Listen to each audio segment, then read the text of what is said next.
Hello, everybody. Welcome to today's show. I found out that Mike is off skiing, so I figured I'd do the show on my own.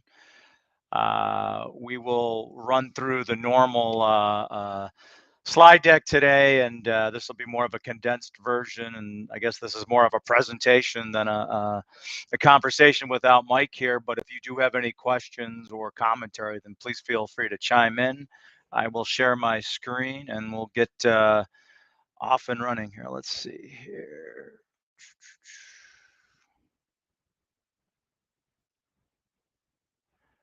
And away we go. Hopefully everybody can see that.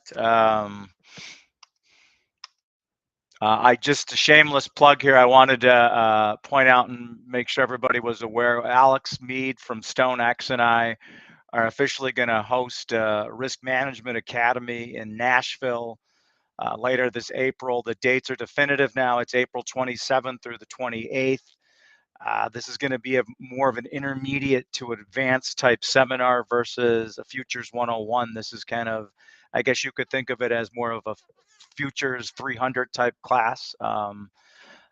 So if you have any interest or questions, you can Google this through StoneX or just reach out to myself and we can pass along the information. I appreciate the vote of confidence there, Alan. So we'll start big and then consolidate down into lumber. I mean, I think the big thing that stands out to me as we start this week and ended last week is Treasury. 10-year notes are up to 3.91%. So we're trending in the wrong direction from a housing standpoint. Interest rates are back at November levels now, and it's definitely you look at equities this morning, the Dow's down about 550 points, NASDAQ's down about 220, S&P's down about 65. So the market is having to contend with the idea that rates are probably going to stay higher for longer and the Fed's not done. And again, with rates trending back again at the low water mark about three and a half weeks ago, this 10-year note was 3.41%. Now you're back up at 3.91%. It's putting pressure on equities. It's really putting pressure on just about everything out there. And here's the S&P. I follow a bunch of Elliott Wave guys, and everybody's been talking about S&P in the 40-50 area. You're starting to break down now underneath this level, so it just opens up the potential for more of a sell-off in equities, where you could see the S&P trade down into this 4,000 to 3950 area as the next downside target. And when you look at kind of what the Fed is saying versus what the market's trying to interpret here, the market's kind of on the wrong side of this right now.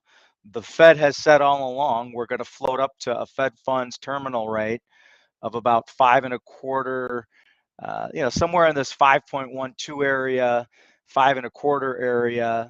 The market's expectations it was down here, and then you could see the potential for a rate.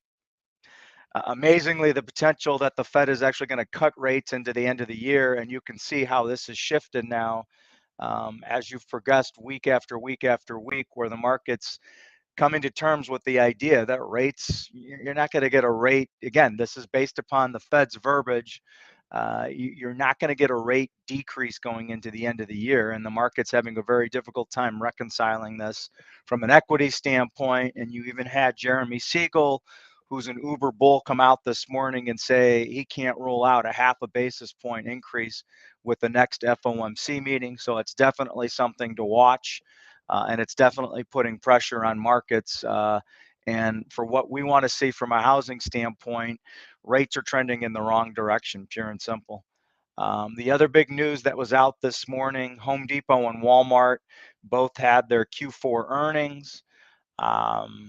Both referenced the idea of a consumer slowdown, so they're starting to see it firsthand in their outlook. And Home Depot, the number that jumped out, the headline number was Home Depot misses revenue expectations for the first time since 2019. So obviously earnings were fueled by the pandemic.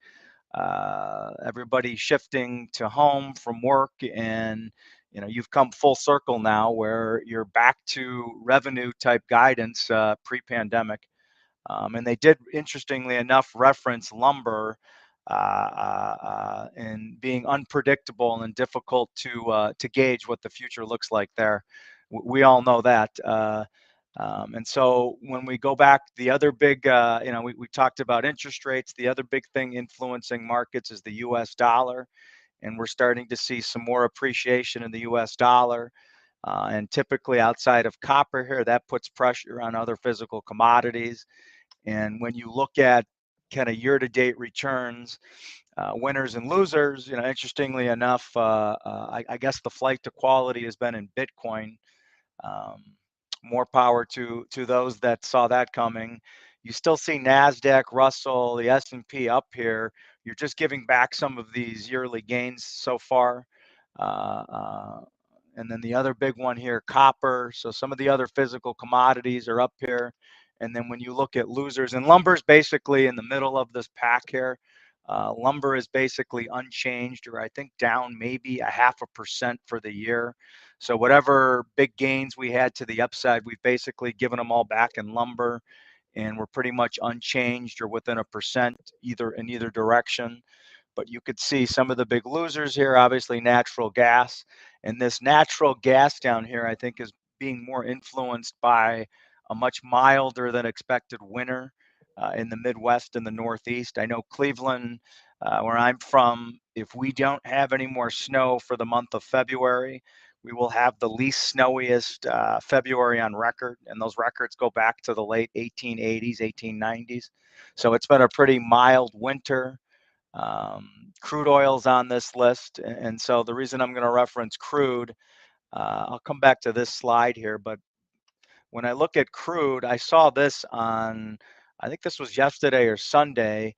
I'm not sure what the mindset here, but our strategic petroleum reserves, the SPR, were at the lowest level since August of 1983. So I'm not sure what the government's mindset is, but from where we were basically in 2021, start of even 2022 to where we're at today, it seems like a game of chicken with an industry that's not building out capacity, that's not building out production. So at some point, this is something to watch. Does the government, who wins here? Because this seems like a pretty big game of chicken. And I'm going to go back to this. And this is from Goldman Sachs. And this just shows, when you're in certain phases of economic growth, from contraction, recovery, expansion, slowdown, those are your 4 phases of economic growth.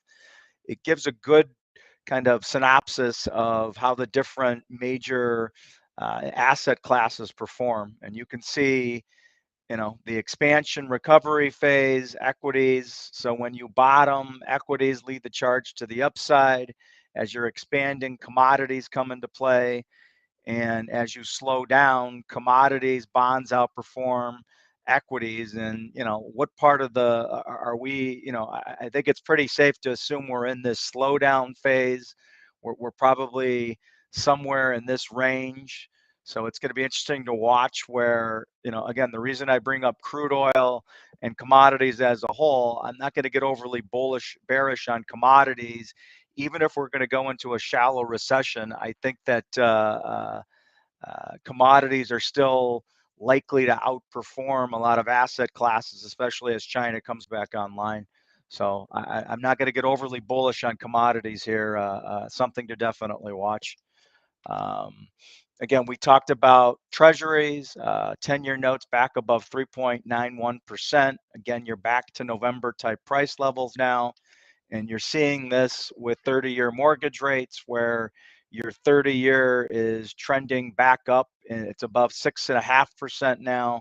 You're trending back up into that 6.75. Can you go back and retest?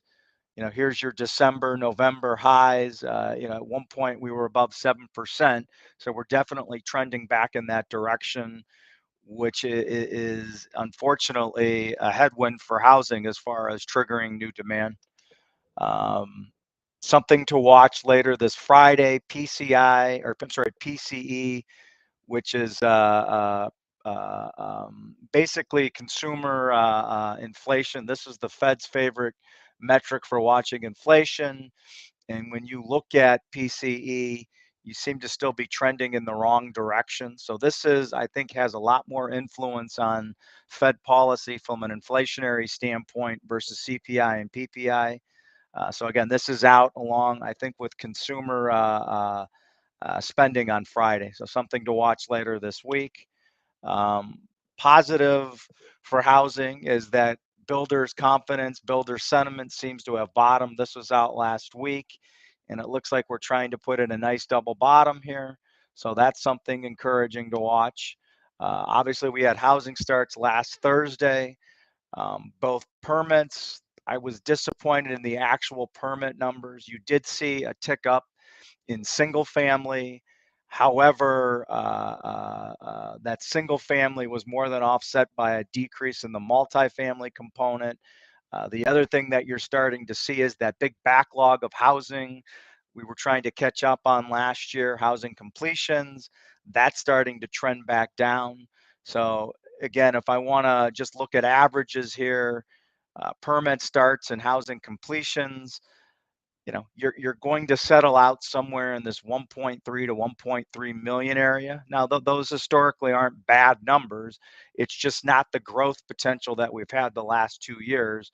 So the reality is you're still going to have, starts aren't going to zero, but at the same time, it's going to be difficult unless you can get interest rates to play along here to really kind of forecast something back above the 1.4 or even the 1.35 something. You need some outside influence like interest rates cooperating from a starts standpoint. The other thing I'll reference with starts, and I'm not sure how to react to this, builders out there, I'd love to get your take, but for the first time in history, built for rent units are outpacing built for sale. So the single family component, which is the red line, is being outpaced by the built for rent. So again, if people can't afford homes, we all know they have to live somewhere, which is ultimately bullish from a housing standpoint. But the problem is we're seeing more interest to build to rent than build to own. And I'm not sure how this is sustainable. If we're going to really grow housing, you really need to see the single family component. This is how you organically are going to grow housing and get back to some loftier levels. The multifamily, the built for rent component, that's encouraging in that you got to build something, but this is the one you want to see kind of show signs of a bottoming and coming back to life. I thought this was really neat, Texadus. This was put out by Keith Hughes, who puts out some really good stuff on LinkedIn. So when you look at kind of, we talked about migratory patterns with the pandemic. California and New York lost about 500,000 people. Texas total population grew nearly 900,000. Florida's population came in second, growing 706,000. So you still have this exodus out of high cost states. And again, you don't get overly political, but when you're going to look for growth, signs of growth in housing, organic growth, you've got to still watch Florida, the Carolinas, and Texas, and you want to see signs of a bottoming, signs that these markets are coming back on, because this is where the population is shifting to. Getting into lumber now. Kind of whatever goodwill was out there the last couple of weeks. Here's a monthly, here's a weekly. We're giving it all back, and we still have that January continuation gap at 344. When you look at a March daily, from when we bottomed here, right before January expiration, you basically had 14. So from a pattern standpoint, you had 14 days to the upside. Today would be 13 out of 14 down days. So from a pattern standpoint, once you get into this 14 to 21 day period, That's kind of your count to the upside, downside. So, is this good enough? Do you have to come back and fill this gap at 344? The low in March, and this is a March continuation chart, so it doesn't show that low in March, but the low in March was a 360. So March today has gotten down to 76.30, 376.30. That's basically the low from Friday. The May low so far is in this 400 area. The recent low in May is in that 380 area. So the one thing that jumps out with 13 out of 14 down days, we're probably getting, and here's the May mini chart. You can kind of see the same thing. This is more of an aberration here with somebody trying to paint a picture on the close. Basically has the same down number of down days with May, both the May Legacy and the May Mini. But when I go to, I'll come back to these charts. When I go to open interest, yeah, we continue to shed open interest. But 13 out of 14 down days, we've had some up days there. And so that makes me think anyway that this isn't all liquidation. These aren't all long getting punched in the face out of this market here. I do think that you've seen funds selling. So whatever fund shorts got stopped out of the market on that run to the upside, I think you've had new fund selling come in where the funds are selling March. And probably selling some May, but also selling March. So that sets up and again, we won't know this, unfortunately, because with the CFTC numbers, last CFTC report is still the 24th of January. CFTC did put out an update on the 16th that they're hoping, where is it at here? They're hoping that they can publish something on Friday, the 24th. Here it is right here.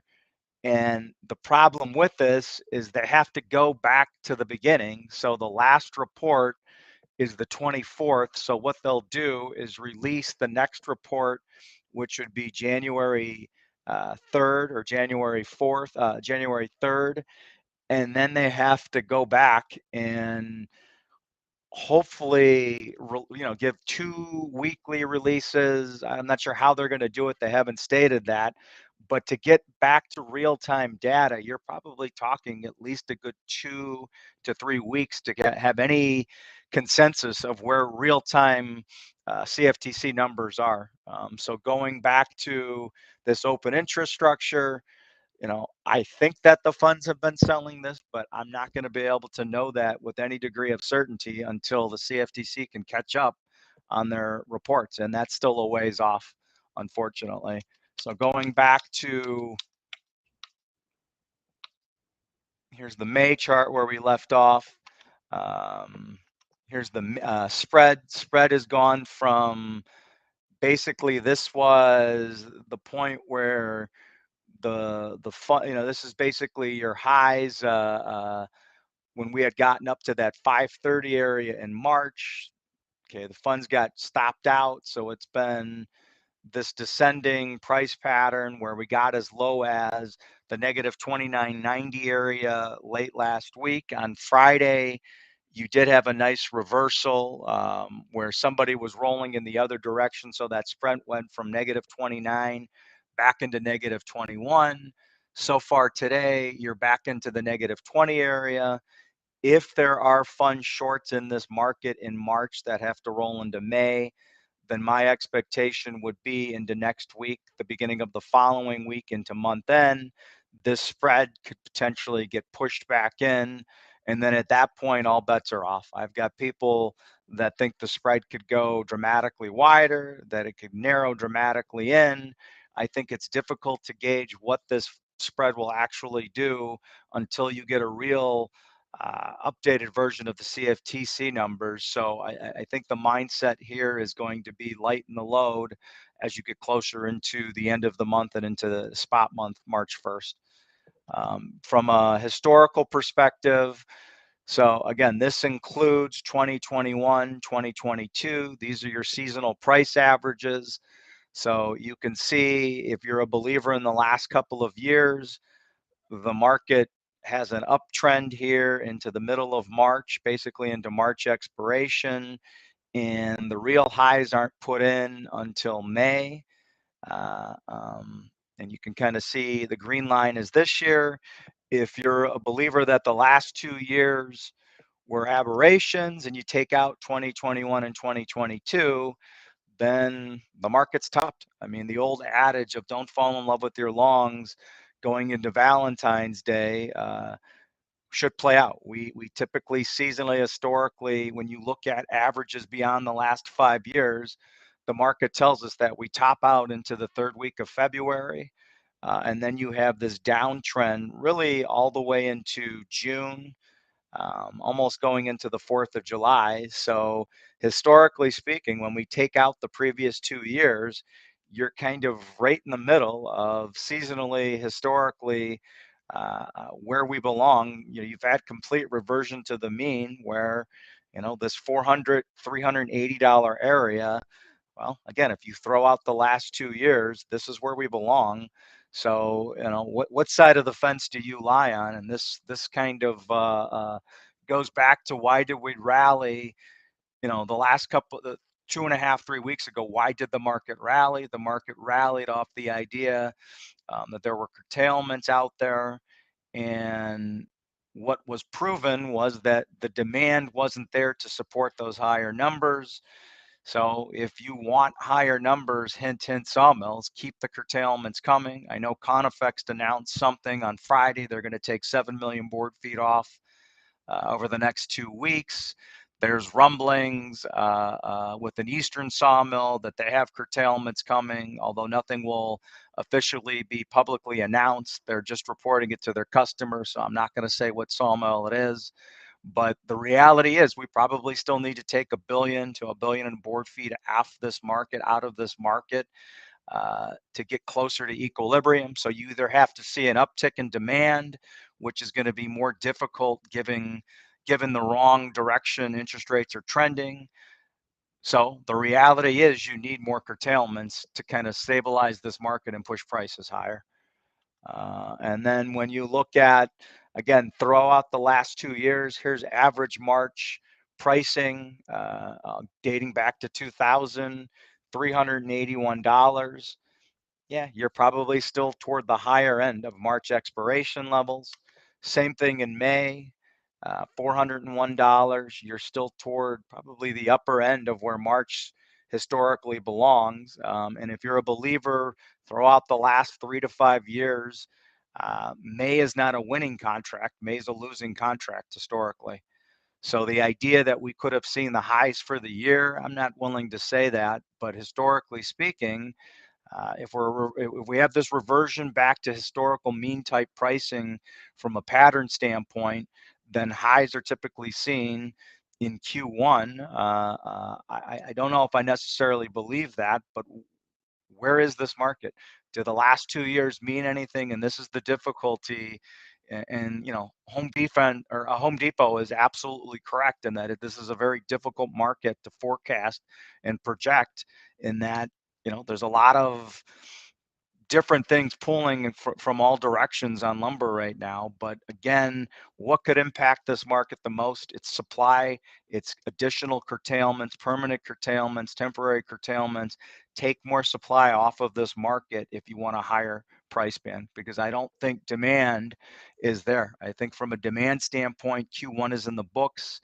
Q2 is going to be a slog. If you want greater organic demand in Q3 and beyond, then you can't control interest rates, but you can control production. So we need more curtailments to kind of generate a higher price band in all species, not just Western SPF 2x4s and futures. Here's our curve. Again, your cost to carry. This tells you that cash and March are the cheapest wood out there in both the mini and the legacy contract. When we look at the basis, same kind of thing in that this is cash minus futures. So futures theoretically is trading at a bigger discount to cash, although I'm not sure it's $40 because the mills are in that 324. I'm sorry, call it a 424 this morning. So futures represents a pretty good buy opportunity. relative to cash being your best sell. Here's the May contract, seasonal basis. This is a weekly seasonal. So again, throw out, here's 20 through 22, and you want to just go back into what we were prior to the pandemic, you're kind of right back into that channel, historical long-term channel of where basis opportunities. Uh, uh, and I'm all ears there. Anyone else hear anything about floor prices forthcoming? The difficult with floor prices and sawmills is that when mills say, this is our floor price, floors become ceilings unless you do something about it. So saying we're not going to go below a certain price only has meaning if you're willing to do the dirty work and take curtailments. We talked about open interest CFTC numbers. The other thing that somebody had asked about last week, and we hadn't shown these charts in a while, railcar stats. You can see that we're substantially better, and this is probably a good indication of much seasonably better winter weather than we've experienced the last 2 years. So we're nowhere near where we were the previous 2 years. And when you look at Canadian rail shipments, you're right in this, kind of the worst, kind of what transpired. You're there the last 2 years, and then you start to improve. And I would think that this is likely to see, again, it's not nearly as bad as it was the last 2 years. And history shows that now, as you get to the back half of February into the beginning of March, you start to improve anyway. And then the same thing from a US standpoint, you're nowhere as bad as you were in 21. So rail situation, love to hear people's take on that. Doesn't seem to be nearly as bad as it's been the last 2 years. And that's pretty much everything I had. I tried to condense this down a little bit. We're doing okay on time here. And again, anybody interested in coming to Nashville to see Alex and I kind of go over some of more intermediate to advanced, I think we're going to cover technical analysis, seasonal, bear market, bull market structures, really kind of try to get very deeper into the weeds as far as kind of very specific basic examples, basis examples, option strategies, spread strategies, a little bit more in-depth analysis of how futures can be utilized from a risk management standpoint with cash. I appreciate everybody's time. Nick, thank you so much for setting this up. Mike, I hope you're having a fun time skiing. I appreciate it, everybody. That's all I had for today. Thank you guys so much, and we'll see everybody next week. Take care.